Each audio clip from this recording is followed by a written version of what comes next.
Hello everyone, আসসালামু আলাইকুম। Welcome back to my channel. আজকের পর্বে তৈরি করে দেখাবো দুনিয়ার সবচাইতে সহজ উপায়ে রসমালাই। আমার মনে হয় না এত সহজে কেউ আর রসমালাইয়ের রেসিপি আপনাদের সাথে শেয়ার করেছে, তাও আবার অথেন্টিক ছানা দিয়ে। শুধুমাত্র ছানা দিয়ে এই রসমালাইগুলো তৈরি করে আপনাদের সাথে শেয়ার করছি। চলুন তাহলে দেখে নিই কীভাবে তৈরি করে নেব। রসমালাই কিংবা মিষ্টি যাই তৈরি করি না কেন, তার জন্য প্রয়োজন পারফেক্ট ছানা। আর পারফেক্ট ছানা কিভাবে তৈরি করে নেওয়া যায় সেই রেসিপি কিন্তু আমার চ্যানেলে দেওয়া আছে। যারা কিভাবে পারফেক্ট ছানা তৈরি করবেন সেই রেসিপিটা চাচ্ছেন, অবশ্যই আমার আগের মিষ্টির ভিডিওগুলোতে দেখে নিতে পারেন। খুব সহজভাবে এবং খুবই পারফেক্ট ছানার রেসিপি আমি দিয়ে দিয়েছি। তো এখানে আমি 2 লিটার দুধের ছানা কেটে নিয়েছি। অবশ্যই দেখতে পাচ্ছেন ছানাগুলো কিভাবে কেটে নিয়েছি। তো এখানে আমি 2 লিটার দুধের ছানা কেটে ধুয়ে ঝরা দিয়ে রেখেছি প্রায় 1 থেকে 2 ঘন্টার জন্য, যেন এই ছানার মধ্যে কোনো প্রকার পানি না থাকে। চলে আসলাম 2 ঘন্টা পর। তো ছানাগুলো থেকে কিন্তু পুরোপুরি পানিটা ঝরে গেছে, অবশ্যই দেখতে পাচ্ছেন। এখানে প্রায় 1 কাপের থেকে সামান্য বেশি হবে, প্রায় 1.5 কাপের মতো ছানা রয়েছে। অবশ্যই দেখতে পাচ্ছেন। আমি ছানাগুলো আপনাদেরকে দেখিয়ে দিচ্ছি। এই ছানাগুলোকে হাতের সাহায্যে ভালো করে মিক্স করে মথে নিতে হবে। এই ছানাগুলো যতটা ভালো করে মথা হবে, মিষ্টি কিংবা রসমালাই ততটাই ভালো হবে। আজকে আমরা যেহেতু রসমালাই তৈরি করব, তো রসমালাইয়ের জন্য আমি ছানাগুলোকে ভালো করে মথে নিচ্ছি। অবশ্যই হাতের সাহায্যে ডলে ডলে ভালো করে এই ছানাগুলোকে মথে নিতে হবে।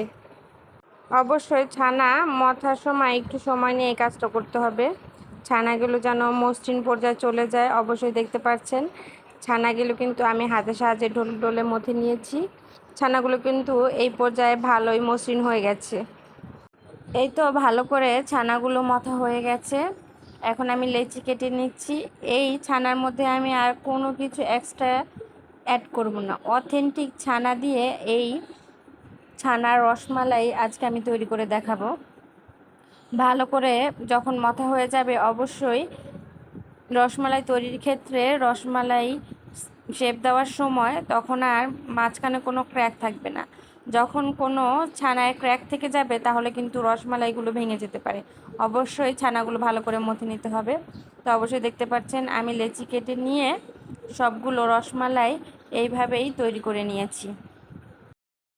একটা হাঁড়িতে আমি 1 লিটার তার থেকে একটু সামান্য বেশি দুধ নিয়ে নিয়েছি। তো দুধটাকে আমি জাল করব। এর জন্য আমি এখানে দিয়ে দিচ্ছি হলো 2-3টা এলাচ, আর এখানে 4 চামচের মতো আমি বড় চামচের 4 চামচের মতো আমি চিনি দিয়ে দিয়েছি। মিষ্টিটা একটু বাড়িয়ে দিতে হবে, যেহেতু আমরা আলাদাভাবে কোনো রস তৈরি করছি না।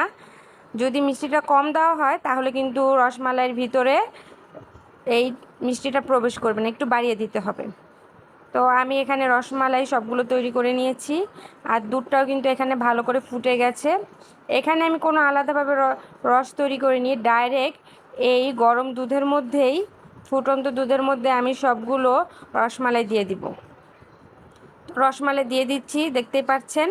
যখন এই রসমালাইগুলো জাল করব তখন এই দুধটা প্রায় মালাইয়ের মতো হয়ে যাবে, আর এই রসমালাইগুলোও ভালো করে রান্না হয়ে যাবে।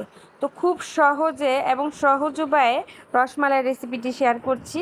এটা আমি বাড়িতে ট্রাই করে দেখেছিলাম, তারপরে এখন আজকে আমি আপনাদের সাথে শেয়ার করলাম খুবই সহজভাবে এবং খুবই মজার অথেন্টিকভাবে রসমালাইয়ের রেসিপি আজকে আমি শেয়ার করছি। অবশ্যই দেখতে পাচ্ছেন আমি 10 মিনিটের মতো জাল করার পরে রসমালাইগুলো কিন্তু ফুলে ডাবল হয়ে গেছে, আর দেখতে খুবই লোভনীয় লাগছে। তো সহজভাবে আজকে রসমালাইয়ের রেসিপিটি শেয়ার করলাম।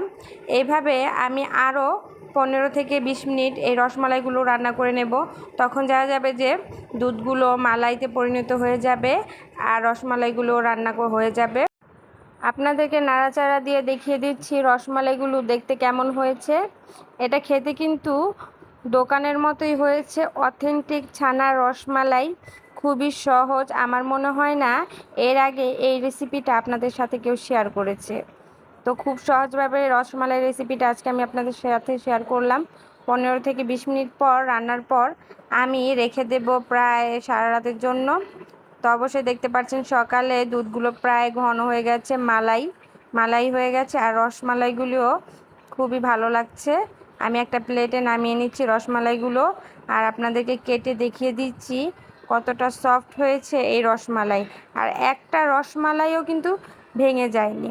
খুব সহজে যখন ইচ্ছা তখন এরকম রসমালাই ঘরেই তৈরি করে নেওয়া যায় খুব সহজে। আজকের এই রসমালাই রেসিপিটা আপনাদের কাছে কেমন লেগেছে অবশ্যই কমেন্টে জানাবেন। ভালো লাগলে লাইক, শেয়ার অ্যান্ড সাবস্ক্রাইব করে দেবেন। ফ্যামিলি ফ্রেন্ডদের সাথে শেয়ার করবেন। পরবর্তী ভিডিও দেখার আমন্ত্রণ রইল।